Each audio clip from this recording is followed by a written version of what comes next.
Hello, everybody. It is Two Queers in a Truck, and it is June 1st, International Pride Month. It's also the same month that Two Queers in a Truck was born 2 years ago. That's true. Middle of the pandemic, pre-vaccine, we masked up, and we literally did drive around in Christian's SUV. Yeah. And it was mostly just a commentary show. We were, trapped in the house all the time. And we joked in the winter we should do a second show, a follow-up show called Two Queers in a Truck.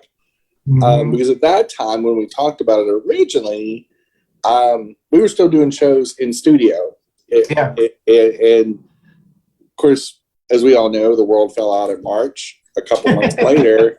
And of course, we were doing everything remote. And then we got the wild idea in June, or right before June, that, hey, maybe we should do this driving around, and we can wear masks. And, we're both social distancing. Yeah, because remember, our original intention was to throw shade at people.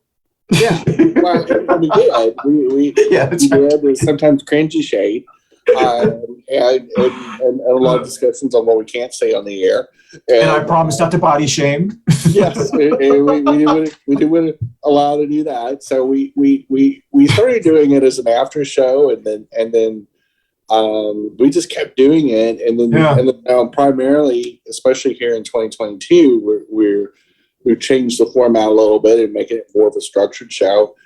But the overall idea is throw shade, have a little bit of fun, not take everything so seriously or poke fun at people that are high and mighty, but in reality they're very, very stupid. And so usually go hand in hand.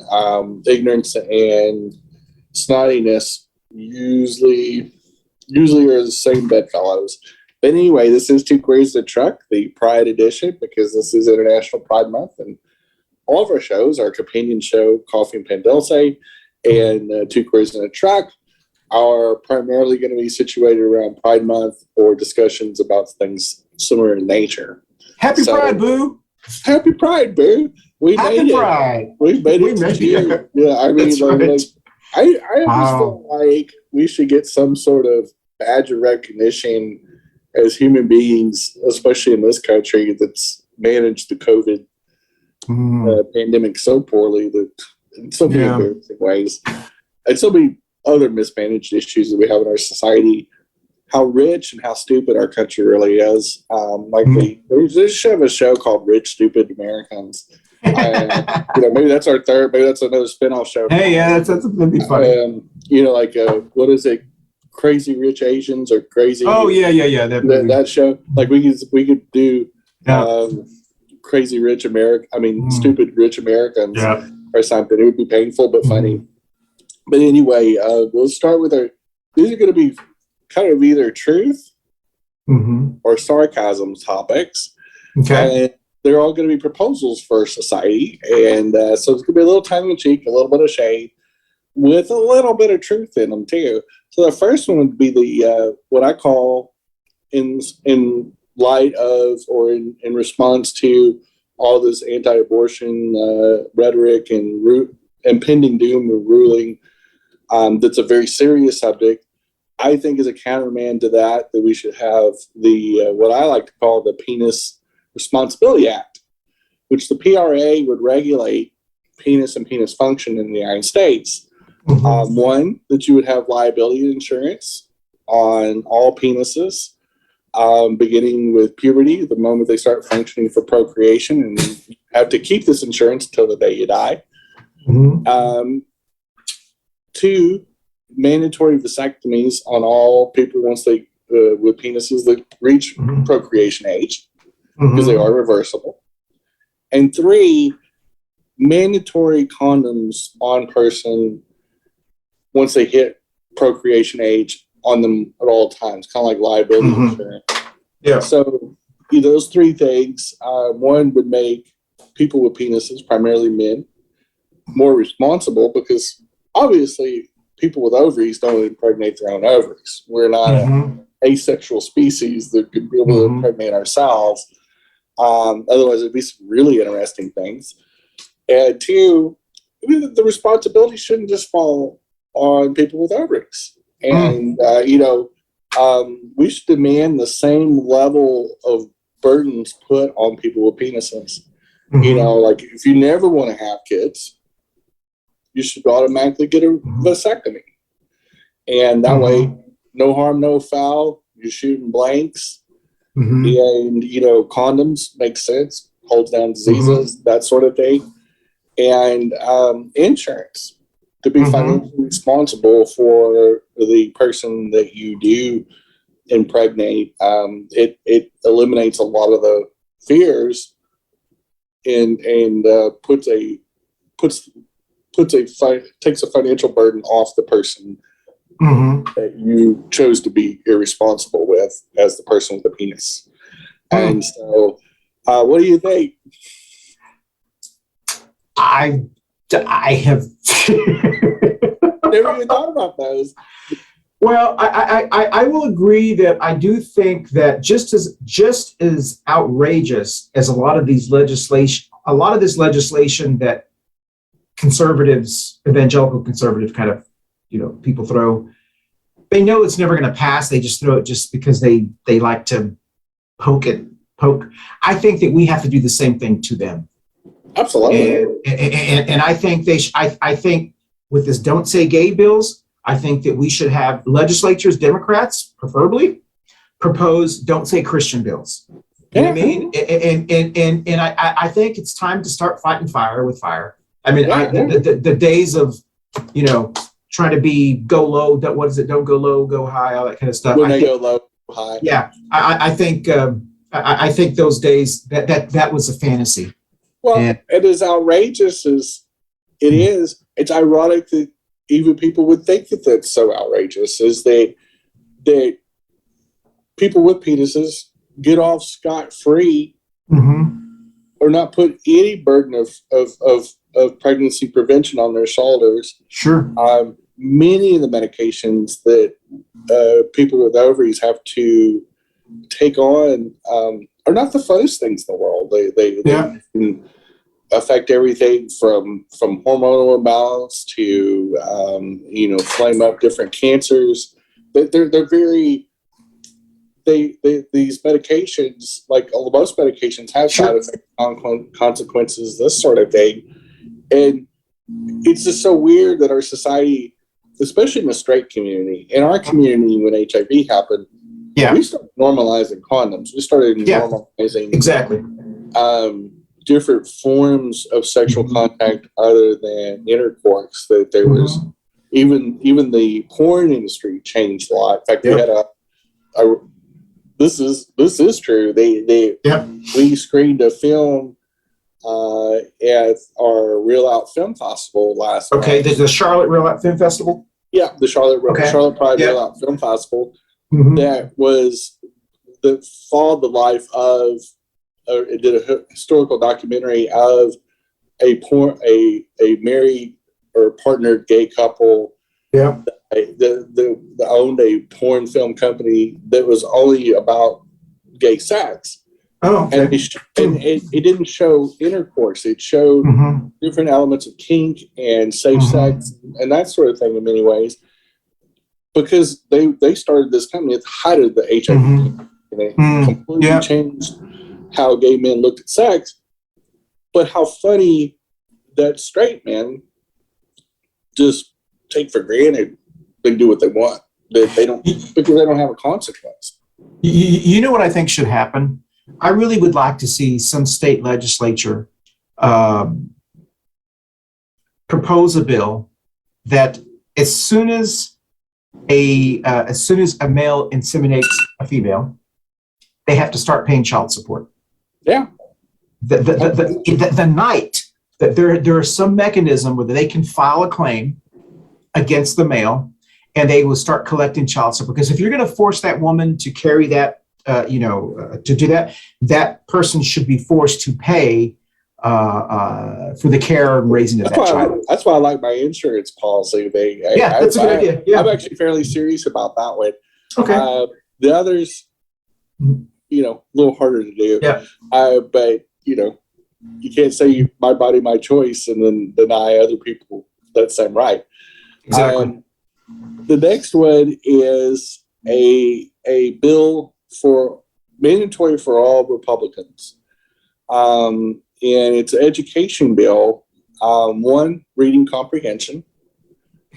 Because clearly they can't read and comprehend. A real history class, one that adds back in our history of racism and Sure. hate. So a truth and history class. And mostly all a class about anti-bigotry, how to teach you how not to be a bigot. Yeah. And any Republican running for office, working for the GOP, and or in office would have to go through these mandatory classes.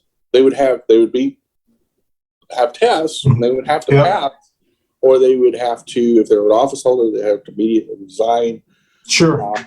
And you know, when there'd be a runoff for the new office. But these classes clearly they have a tremendous amount of lack of understanding, especially in comprehension. Clearly, they didn't take reading class in school, or they skipped it, or was, I don't know, daydreaming about, you know, land rallies, or I don't know what conservative kids did in their day. But clearly, they didn't learn how to read. Yeah. And comprehend. Yeah, but don't you think, I know you and I have talked about this before, don't you think that the current GOP model, the MAGA model, the MAGA GOP model is not sustainable, because all of their legislation, they want to produce people that could never be hired in corporate America. Because corporate America wants diversity. They want, they want these kind of things. And so it's not, what's going to happen is you're going to have these parents that are going to be saying, well, how come my kid can't, get a job with Bank of America or, whomever? Right. It's because you got a dumb kid. So if you want your kid to be employable, you can't. Can you imagine? Yeah. Especially in your career as a hotel manager and property manager and all that.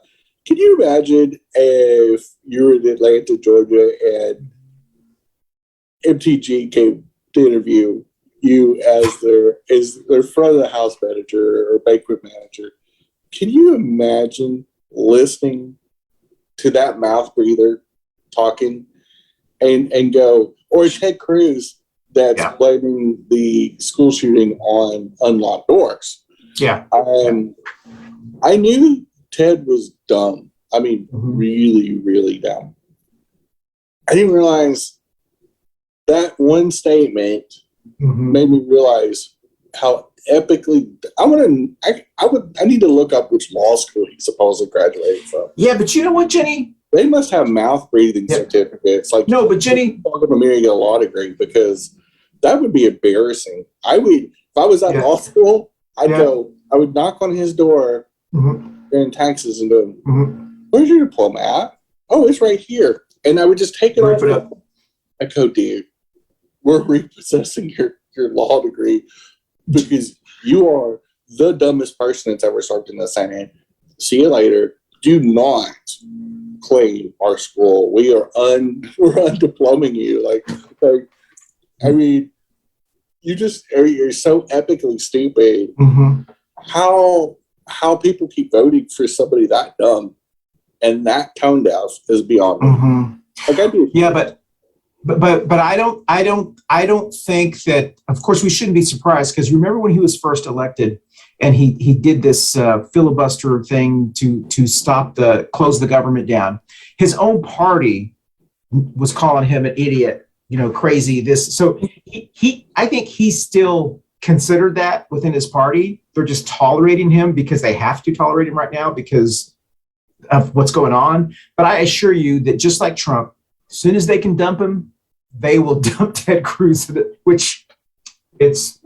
You hope that as awful as the GOP is, as awful as they've been the last 50 years. I mean, from Nixon on, we've seen, Watergate break-ins, Iran-Contra, and hanging chads, and them just mass murdering people all over the world with our military for absolutely no reason.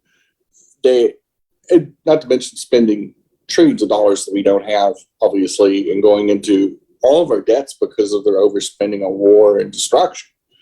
And if we'd had a balanced budget policy in all those presidencies, all 5 of those presidencies, imagine not only how much money and prosperity would we have, but can you imagine taking the money we've spent on death and destruction and all kinds of hate and poured it into our country, that $28 trillion, and just invested, starting with Nixon in 1969 and going through Trump. Well, obviously they wouldn't have got elected.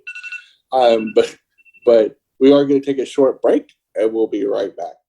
Hey, everyone. Thank you so much for watching us on Two Queers in a Truck. Don't forget, you can watch us anytime at your leisure on our video podcast platforms like Facebook and YouTube. But you can also listen to us, either this show or any of our past shows, on our audio podcast platforms like Apple, Amazon, Google, Spotify, and all of the other ones. So once again, thank you for watching Two Queers in a Truck. I hope you enjoy our show. We are back. We ended on a question. And can you imagine that if we had that $28 trillion back, if we cashed it in like a casino and said, hey, Christian, you and Jenny are going to take this $28 trillion that we misspent. We're going to do a do-over. How would you spend it? And can you imagine? Yeah. You said, I think the last show you said, or last week, you said that this year feels like 10 years. Remember? It's like dog years. Every time I turn around, Ted Cruz is saying something stupid, doing something stupid. And it's just, I agree with you. I don't know how they tolerate him. But apparently he thinks, I guess in his mind, he thinks that he's got people that like him, Well, I think he hires people. Sure. We just saw this over the weekend where somebody confronted him in a restaurant, and he had a bunch of people swoop in and obviously put separation between him and this guy that was yelling at him over the Uvalde thing. And I think he just has enough staff that say, you demand, you demand, you demand. Yeah. Trump didn't cook you. You handled it like a champ. You're not an idiot. You're the smartest person named Ted Cruz. Yeah. Or whatever they make you feel like he's not, an absolute waste of oxygen and $10 worth of chemicals. Now, the next idea that I have is diversity events attendance, mandatory attendance for all politicians, but especially Republicans, that they have to go to at least 2 diverse events, non-religious, either prides, work in the people of color event, cultural events, charity work, but something other than white-oriented white supremacy events. So no Confederate flag, festivals and hate-mongering Nazi arts and crafts events or something like that. But no NRA events. Those don't qualify. They have to go to something legitimately different than what they know. And if they can't pick one, they get assigned to them. But I think all office holders should have to go to events that are different than what they know. So if you're a straight white guy as a Democrat, you've got to go to at least one black event and one Islamic event or maybe not Islamic, but maybe with the Turkish festival or something different to teach you something. If you tend to be a little misogynistic, you got to go to a feminist event, and rock the mullet. But anyway, you definitely, I think it'd be great. I think it would show true public service and true understanding, and it would be funny to see some Republicans actually going to an event like Pride. Even though, quite frankly, a lot of them will end up enjoying it anyway. Yeah, I agree. I mean, I don't know how, there's this push in a lot of these states like Florida and Texas and some other states that they're trying to ban private companies from requiring their employees to do that, which goes completely against capitalism and free markets. And so they are, I think it's going to come back and haunt them that they have turned into the party that wants to dictate to private businesses what they can do. And that's going to come back. I mean, that is completely opposite of what the Republican Party used to stand for. Well, maybe in the 1950s. Since Nixon. Yeah. I think the only difference between Nixon and Trump is that Nixon just didn't say the kooky stuff out loud. Sure. Yeah. He was more aware of history. Again, he probably took reading comprehension classes. Yeah. And so Nixon and Reagan in their era, even W, as dumb as W is, he was still careful with a lot of his words. He was still careful with a lot of his wording, even if he wasn't that good of a speaker. But even a few weeks ago, remember when he was chastising Russia and all that, and he I think he said it gaffed Afghanistan instead of Ukraine or Iraq. And he goes, well, and then he goes, well, and that too. And then he goes, he blamed it on his age of being 75 years old.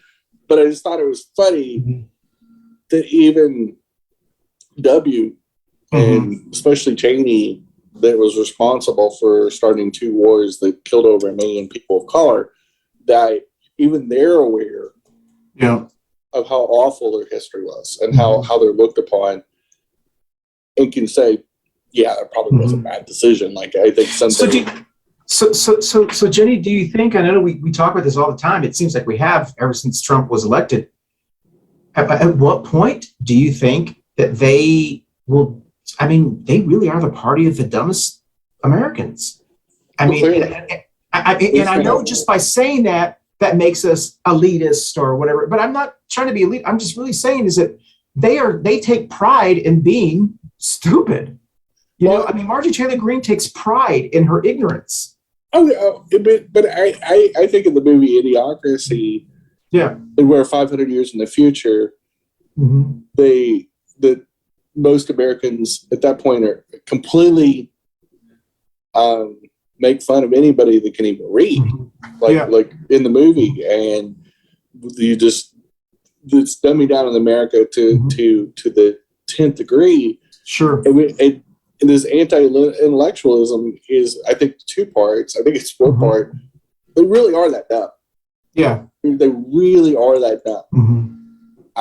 Just listen to Ted Cruz or MTG speak,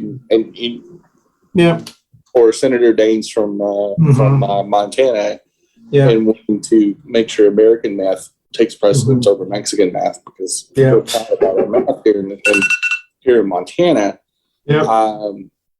But I really do think when you speak all this ignorant stuff, racism, and you got an open mic like the social media is, and you got nobody going there like, ixnay and racism, like you did back in the day, where there was not enough media. Like now you can self-publish, you can hold a press conference, you can put it on the Twitter without even going through a media filter. And because the press is so fighting for stories now, they can put that online because they have to. They can't worry about holding back because they know somebody's not. Somebody's going to go. Somebody will beat them to the story. Somebody that has 10 million followers that goes, hold my beer, watch how stupid this Republican is. There is no filter anymore, which is good and bad. But things like the Southern Baptist Convention self-auditing themselves and then presenting that out on the internet wouldn't have happened 30 years ago. You're right. We would never have known about it. But now they know if they don't publish it, it's going to get leaked anyway. Or even the probable abortion ruling. They got leaked on the social media. And it probably got leaked. Stuff like that got leaked 30, 40, 50 years ago. But who are they going to leak it to? Exactly. That's the difference. Mhm. And the next one is the Policy Reformation Act. So we would eliminate the Drug Enforcement Agency completely. We would legalize all drugs and regulate them and tax them. All police or law enforcement officers would have to take at least 2 social work classes a year, every year, to keep. If they don't, they're off. They lose their law enforcement license. Okay. And take all the money that we're spending on the DEA and prison system and eliminate all private prisons too, and immediately pump that into the Department of Education, into the Pell Grant program for college for all. Not only is that something I really believe in, and also release all drug offenders.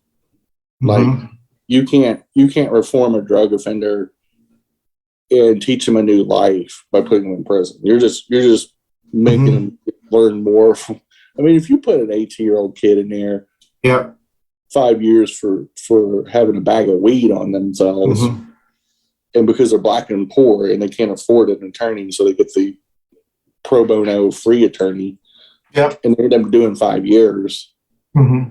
You just took away 5 years of productivity and all that. I really think the elimination, and this is one of the I'd actually propose tomorrow if I was the queen of the planet. But I think eliminating the very useless and very expensive Drug Enforcement Agency, that's absolutely one of the worst departments in all of the federal government, and putting it into education directly and forcing law enforcement officers to actually know how to do social work and know how to work with their community. I don't think it could hurt. They certainly could be smarter about their choices. I agree. Like, no argument here. Like some of these are facetious. Truthfully, a little bit of education.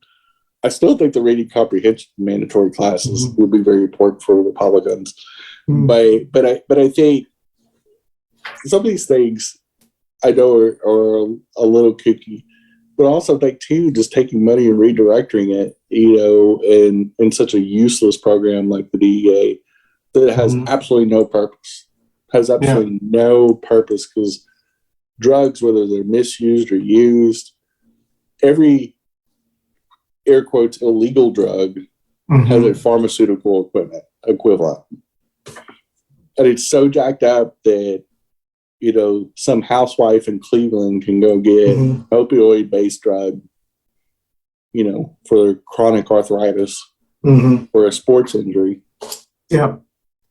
But somebody smokes, a little opium or shoots up a little bit of, heroin. They're just a horrible human being. They're both self-medicating. One of them got it from a pharmacist, a licensed drug dealer. One got it from their street dealer, their shade tree pharmacist. They're both doing it for the same reasons. I think we spend so much money on negative things and self-destructive things. I think law enforcement budgets need to be slashed and redirected to social work, whether it's making police officers social work hybrids. When a person comes in and they've been sexually assaulted, the last thing we need to do is make them feel like they did something wrong. That happens all the time. Where I know several female friends that have been assaulted, and they said if they got assaulted again, they would never go to the police because they didn't even investigate it. They didn't even take it serious. And that's horrible. To not take it serious, and I think it's embarrassing when we can get into Uvalde and how, for whatever reason, they didn't breach that door. They just didn't breach that door, and it's just wild that some of the things that are supposed to be serve and protect do literally none of that. So you wonder why we're even paying them. I don't feel any safer when I see a police car drive by my house. Like, I'm like, oh boy, there's the police there. I don't have that feeling that they ride in on their little horse, they got a little white cowboy hat on and they're the good guys. I don't have that feeling. You know, and so I'm like, why pay them? Why have them? I mean, you know, their argument is always, well, you say that now, but when you need them, you're mad when they don't show up. And that's their pushback to whenever we say things like that. My response is, do you? Yeah. You know, they come over to do some half-assed paperwork. They're just basically clerks with a badge and a gun. Mm-hmm. I mean, the only real threat there too is if you're a person of color and you have a taillight out. Yeah. I mean, because you know, the people that took down Kyle Rittenhouse wasn't the police either. It was civilians that tackled him and took his gun away. I mean, it wasn't the cops that nabbed him. Mm-hmm. They watched him walk around that deal, just carrying a gun and 17 years old. And again, what's the worst that could happen with a 17-year-old running around with a rifle in a riot zone? I'm like, yeah, maybe the same people that looked the other way with an 18-year-old bought 2 assault rifles and body armor. What could he possibly do? I guess he was hunting deer, you know. But anyway, this is a time for our last break, and we'll be right back. Hey, everyone. Thank you so much for watching us on Two Queers in a Truck. Don't forget, you can watch us anytime at your leisure on our video podcast platforms like Facebook and YouTube. But you can also listen to us, either this show or any of our past shows, on our audio podcast platforms like Apple, Amazon, Google, Spotify, and all of the other ones. So once again, thank you for watching Two Queers in a Truck. I hope you enjoy our show. And on that note, number 5, the Anti-Groomers Act. So we would eliminate all gun lobbies that are anti-gun sense. So the NRA would be closed. All pro-gun deals, there's no reason for them. We would tax the churches. We'd have 0 youth-affiliated programs in religious organizations. So you can't solicit or groom anybody in America if you're a religious organization until they're 18 and to the universal age of consent. Mandatory in any religious organization of any kind, anti-pedophile training, LGBT sensitivity training, reproductive training on what is a viable fetus and what's an unviable fetus, and when that switches over. So basically biology 101s, explaining to them, mostly in picture books, because clearly reading comprehension goes over conservatives' heads. And we're 0 religious lobbies. They cannot lobby the government in any way, shape, or form. And if they're caught lobbying or giving money to candidates, they get their organization closed permanently. No second chances. And I think if we had an Anti-Groomers Act, we would go a long way to reducing a lot of harm in our society. And I'm semi-serious about this one. Mm-hmm. I think a lot of this grooming and a lot of this harm that comes from religious organizations and the NRA have done irreversible damage to our community. And it's exactly what they're doing. They're calling the LGBT community a bunch of groomers. Yeah. And it couldn't be further from the truth, because grown gay men are not attracted to boys. It's in fact, it's the exact opposite. Most gay men are attracted to manly men. I mean, my type of guy is like all thick. Yeah. I love dad bods, like our rugby team here in town. I like that kind of guy. I like a mean man. I like a guy that'll, I'm not really attracted to feminine men. If I was attracted to feminine men, I'd just be attracted to women, which I'm also attracted to them identities too. I'm pansexual. But the real groomers every time are like the Baptist Church. Yeah. These gun nut lobbies that they do Christmas cards with the whole family holding guns. A gun in one hand and a Bible in the other. And just like the Oklahoma State Senator, it turned out to be a pedophile and was smoking the devil's lettuce and having sex with a minor sex worker in a sleazy motel outside Oklahoma City. That just says it all. Yeah. And I mean, how many more cases do we have to have of pedophilia from conservatives and Republicans and religious types, or just kinky sex? Like Sure. Jerry Falwell Jr. and the pool boy. Mm-hmm. He just was there to watch. It's just unreal. I mean, it's just the irony of irony. Like you always say, it's like, Mm-hmm. We got to fight fire with fire. And I think the Anti-Groomers Act would be a great addition to the portfolio of laws that we pass in 2022 and 2023. I agree. You're not getting any pushback from me. That's what she said. It's just these narratives that they write where they come up with this groomer. I guess because they're guilty of it. Yeah.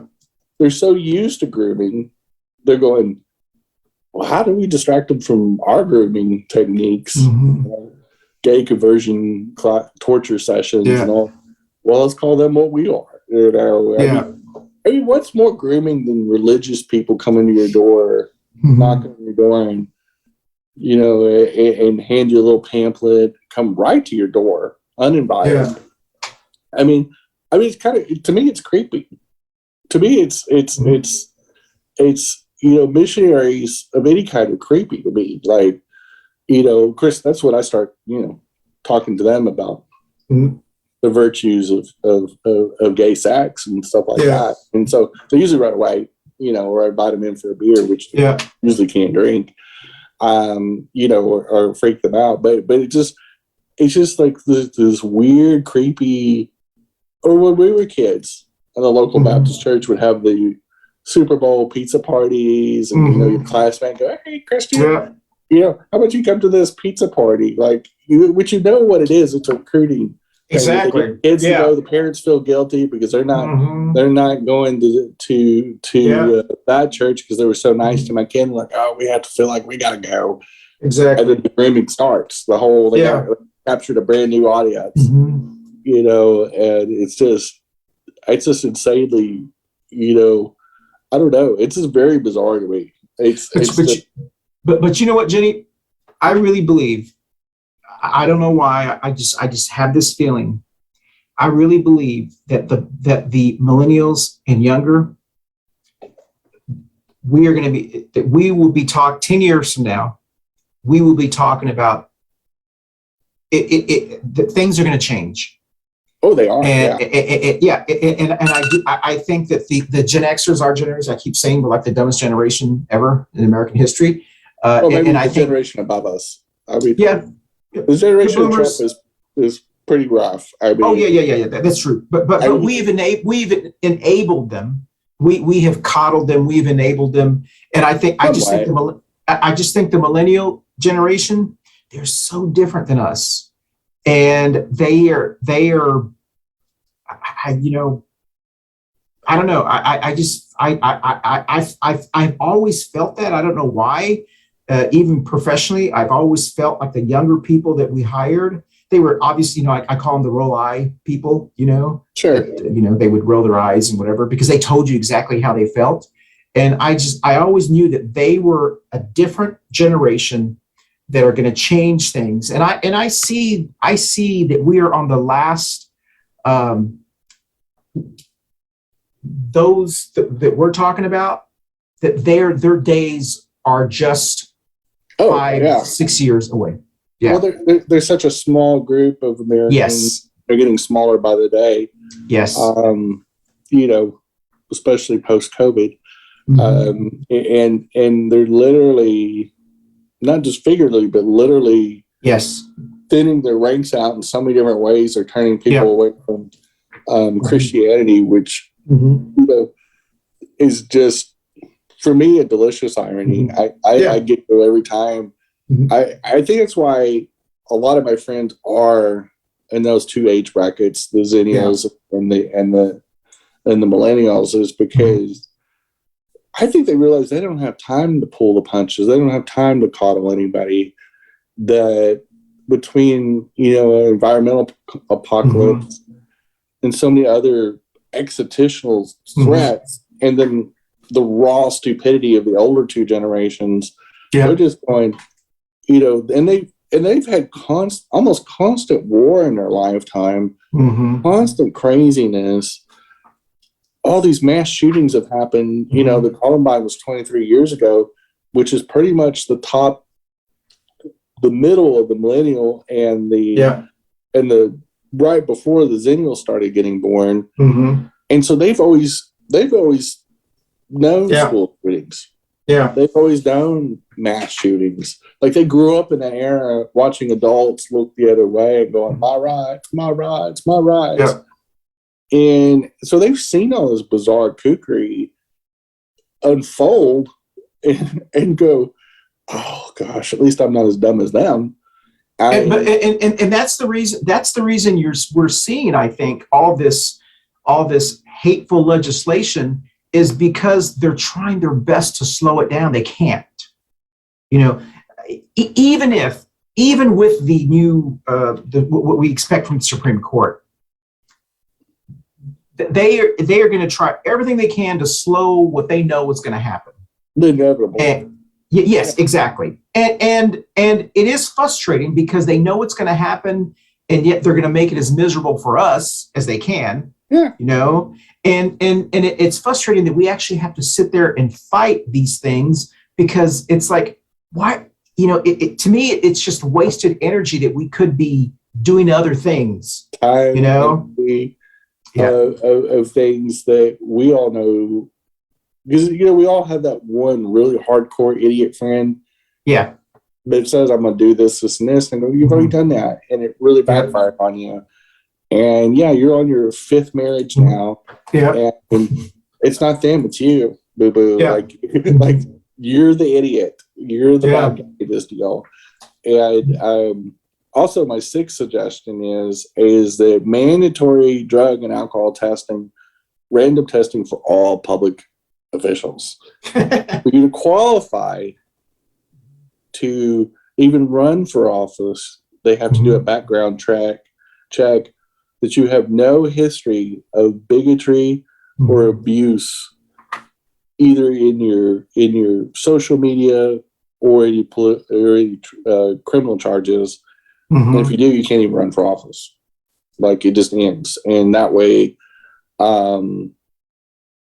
we don't have idiots in office. It would have eliminated Donald Trump because he was a dirty cheater, and a rapist, and so he couldn't run for office. He couldn't really even apply. Like we should have a system. And I mean, MTG would she'd blow a breathalyzer on the House floor, and half the time she's drunk. I mean, she literally said she thought the mic wasn't hot, so and give me the gun stuff. Don't get him that screw top crap, which we know she was talking about wine. She's wine drunk for days. I mean, even though she's not on any committees, she doesn't have any power. Yeah. She's basically the village idiot of the House of Representatives. She's just the annoying person, the drunk girl at the bar. Yeah. People are just buying. Take me home. Take me home. No. Take me home. Party is going, oh my gosh. They're hoping, probably secretly funding money to Marcus Flowers. We are going, at least he's not in our party and he's not embarrassing us. I think Bobbert and MTG for sure are probably going to lose. And the reason being, they absolutely, just like Cawthorn, say the dumbest stuff in the House by far. Like they're maybe Paul Gosar, and I think Justice will get Gates. I think he's tried. I hope so.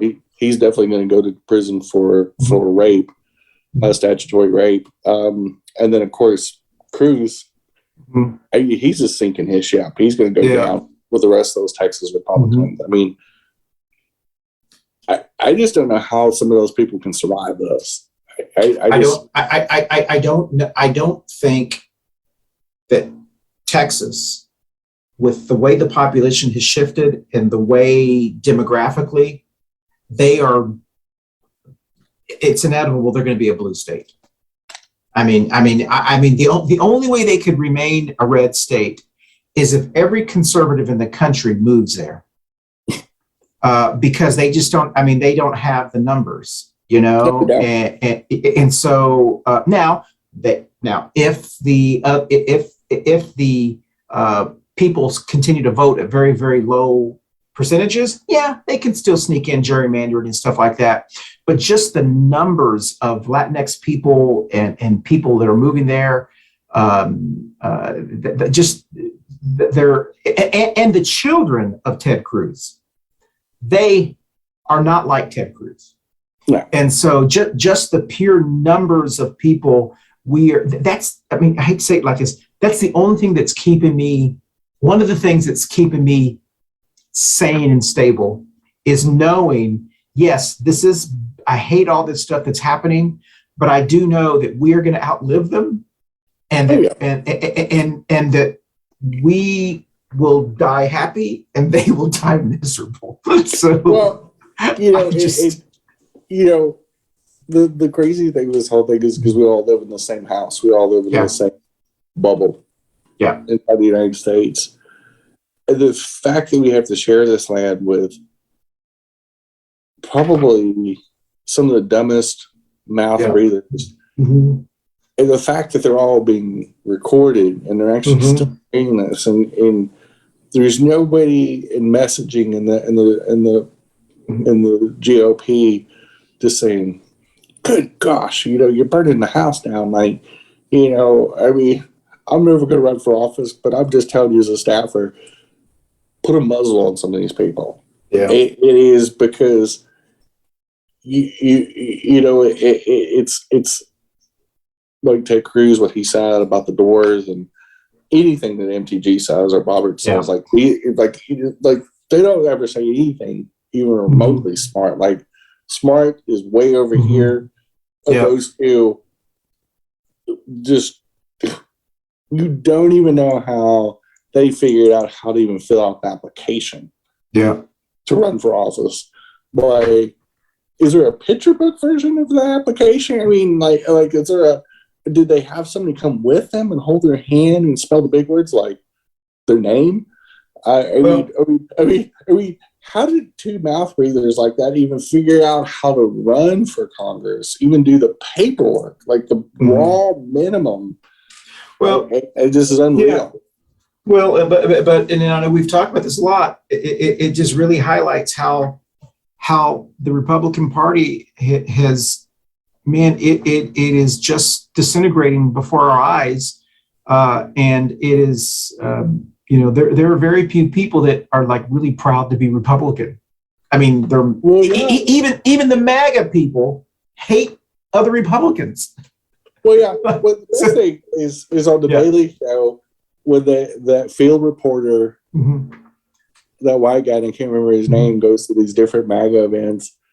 And one, the Trump uniforms that they wear at these things, and they're just regular old MAGAs, just so excited, and they look like clown suits. They just they look like you'll never see a Democrat dressed like that. You'll never see a Democrat wear an Obama suit or a Biden suit or a Clinton suit with a complimentary cigar. Like you're never going to see. I've never seen a Democrat. I mean, these suits, these like onesies looking things, and the things that they wear, they're just, all they need is the bulbous nose and the floppy shoes, and they could juggle chainsaws. It's unreal. It's unreal. These people gladly talk about their conspiracy theories, and they're just, oh no, Trump's the greatest, and no, he didn't lose. I'm like, I mean, it all goes full circle. Mandatory reading comprehension. I mean, for you to become an American, you've got to be able to read and write English when they test you and they ask you the constitutional questions and the history questions and all that. these people are predominantly white people. Yeah. Who spoke English their whole lives, but they don't understand it. Yeah. Well, I agree with you. I'm. It's just unreal. I am amazed on how. I don't know. I just really hope that people look at the MAGA people and so forth, and they look and they say, is this who I want running things? And that's really, I think if we can get people to focus on that, you know what? Maybe you agree with Marjorie Taylor Greene. Maybe there's some things that you agree with, but is this really the person that you would hire to run your company? And I think if we can phrase it like that, and we can say, I think most people have some decency and common sense, and they'd say, I wouldn't even want that person in my house, you know? And so somehow we have to relay that message, because I do think that your average person who's not engaged like us, we have to continue to remind them, do you want the fool or do you want the best and the brightest? You have to make a decision. I also think a lot of MAGA voters will watch Newsmax or OAN or Fox News and watch a Tucker Carlson. Yeah. And just take whatever he says is the absolute 110% truth. And don't question anything. Like you, because if you question anything or even sat back and had any kind of critical thinking skills whatsoever, there's no way you could watch Fox News. But you know what, Jenny, this is one of the things I think that we don't, that we accidentally do. We have to understand that the people that watch Tucker Carlson, even though he's the highest rated show on cable, he's one show out of all of the shows. So you're looking at maybe 10 people out of 100 watch him. The other 90 people aren't watching him. Correct. And they're watching other things. You know what I mean? And so I think sometimes we pay too much attention to someone like Tucker Carlson, because it's like we build them bigger than they are. You know what I mean? Correct. And I understand because he says this. Yeah, I understand it because he says such stupid things that we can't help but be noticeable. You notice it. But I think one of the reasons we notice it is because what we see play out in society. January 6th. Yeah. The mass shooters in Buffalo and Uvalde. Where they're saying the same conspiracy manifestos, and the El Paso shooter where they were saying really racist things. They were identical to what Tucker Carlson, Donald Trump, and all these people say. And you don't see Democrats doing that. You don't see progressive people storming capitals with our candidates. Exactly. And I think that I think that's the concern. Yeah. No, I understand that. But what I'm saying is that Biden, Beto, and I think Beto to an extent is kind of doing it. He has to keep reminding people they are not normal. They are not who we are. They are just the loud jokers that get a lot of attention. Most Americans are not like that. And we have to remind people, because I think that we build them up so much that people start believing, oh, everyone must believe that because that's what we're talking about. No. 80% of America believes in background checks. And so we have to, like the politicians or elected officials, we have to keep reminding people they're not.